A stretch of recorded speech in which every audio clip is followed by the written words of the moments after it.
বেশ কয়েকদিন আগেকার ভিডিও, সেই সময় পোস্ট করা হয়নি, বিভিন্ন কাজে বিভিন্ন অসুস্থতায় পোস্ট করতে পারিনি। তাই এখন পরের বছর চলে আসার আগে ভাবলাম না, পোস্টটা করেই দেওয়া যাক। না, ডেটটা আমি দুটো করে দিই, একটা শনিবার 8:15। সেদিন বিকালবেলা এসেছিল বুকুর পিপি আর এই যে দিদিয়া। তুমুল একচোট দিদিয়ার সঙ্গে খেলে নেওয়ার পরে তারপর পাপা নিয়ে এসছে সন্ধেবেলার কিছু স্ন্যাক্স, সেইগুলোই খাওয়া হচ্ছে। বুকুর পিপির সবসময় আমি উল্টোপাল্টাই ছবি তুলে ফেলি, মুখ হাঁ করে আছে, হা হা করে হাসছে, সেই সমস্ত ছবি। তাই কি ছবি তুলছো জিজ্ঞেস করলো ওইভাবে। সেদিনকে বুকু এতই দুষ্টুমি করছিল যে রাত্রিবেলা আর আমি ভিডিও করতে পারিনি। পরের দিন সকালবেলা আকাশ কালো করে দেখলাম ঝড় উঠেছে।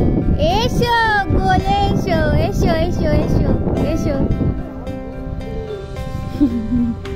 বাহ, এই খেলাটা বুকুর ফেভারিট খেলা। আর আশ্চর্যজনকভাবে ছোটবেলায়ও আমি এইরকমই একটা খেলা খেলতাম।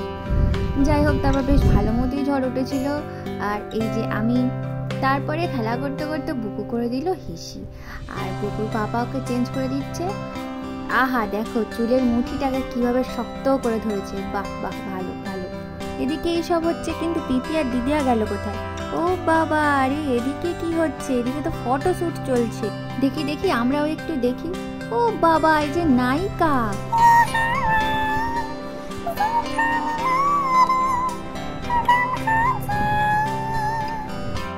একটা ছবি তুলে কি আর আশ মেটে? এমন ফুরফুরে হাওয়ায় চুলটা উড়ে যাচ্ছে, এরপর একের পর এক ছবি তুলেই যাচ্ছে। বুকুর পিপি এদিকে করছে চিকেন রান্না, তাই ছুটে চলে গেল।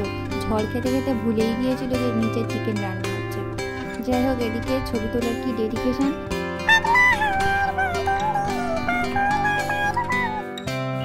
এরপর না বেশ ভালো মতোই ঝড় ওঠে, আবার বৃষ্টি আরম্ভ হয়েছিল। তাই বুকুকে নিয়ে আর ছাদে থাকলাম না, তাড়াতাড়ি করে নিজেরা নিচে চলে গেলাম। ততক্ষণ আমাদের স্নান খাওয়া সমস্ত কিছুই বাকি ছিল, ওরা আবার বিকেলবেলা বাড়ি চলে যাবে। টাটা।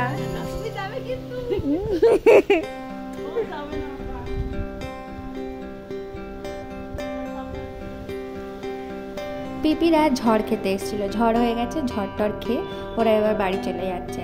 বুকুর পাপা ওদেরকে এগিয়ে দিতে গিয়েছে, আর আমি ওদেরকে টাটা করে আবার বাড়িতে ঢুকছি। আর এমনই কপাল, বাড়িতে ঢুকতেই কারেন্টটা অফ হয়ে গেল। পর আবার কিছুক্ষণ পর যদিও এসেও গেল। বুকু ওদিকে ঘুম থেকে উঠে পড়লো, ঘুমিয়ে পড়েছিল ছাদ থেকে এসে খাওয়া দাওয়ার পরে। তো বিকেলবেলা ঝমঝম করে বৃষ্টি এলো। বৃষ্টি দেখতে দেখতে এই দিনটা এভাবেই কাটলো। এই পর্যন্তই। পিপিদের সঙ্গে বেশ ভালো সময় কাটলো। পিপি দিদিয়া, তোমরা কিন্তু আবার এসো, আবার এরকম মজা করব, খেলা করব। তাহলে আজ এই পর্যন্তই, এখন টাটা।